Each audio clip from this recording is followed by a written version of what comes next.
Well, there's a new leader in charge of all the restaurant inspections here in Florida, and she's got some specific ideas of how things should run. I traveled to Tallahassee and sat down one-on-one with the new director and found out about major changes coming to the restaurant inspection process. Tonight, I'll show you why some say it may not necessarily help keep you and your family safe. There are so many food choices when it comes to eating out. Everyone has their favorite. I think pizza is my favorite food. I could eat that 5 days, 7 days a week. French fries. I like Greek food and I like Southern food.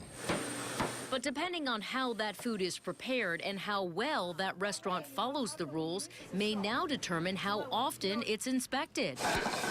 A new bill just passed in the Florida House and Senate permits state inspectors to use a risk-based frequency, meaning the more the public is at risk, the more the place gets inspected. Quality's not about being perfect, it's about getting better. Diane Warzella, the new director of the Division of Hotels and Restaurants, is in charge of all state inspectors and supports this new frequency program.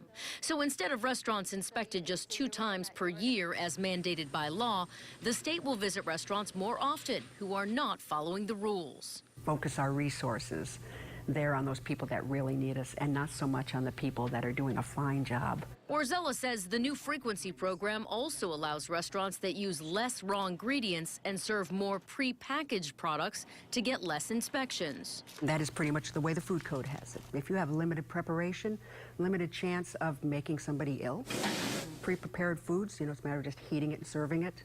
There's very minimal handling involved in that process. But not all agree with this new legislation. Everybody needs to have that surprise inspection to make sure that everybody's on their game. Chef Clyde Tanner is the academic director of culinary at the Art Institute in Tampa and thinks all restaurants should be inspected equally. If I focus just on the C-grade restaurants, just because owner A has an A inspection for the last 5 years and they changed management, puts us all at risk. Chef Tanner also believes Florida's inspection should include a letter grade system, which is in place in California, where he used to work.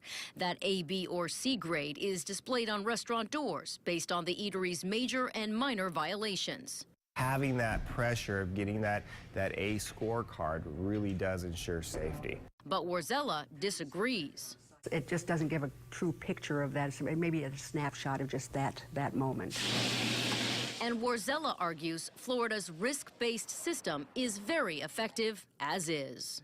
We have seen a 90% drop in foodborne illnesses in Florida's restaurants in the past 15 years. Now that's a model food safety program. Now, the new bill requiring state inspectors to use this risk-based inspection frequency was sponsored by Republican Representative Mike LaRosa from St. Cloud. LaRosa says he feels the division needs to run more like a business and be more efficient without spending any more money. The bill is waiting on the governor's signature.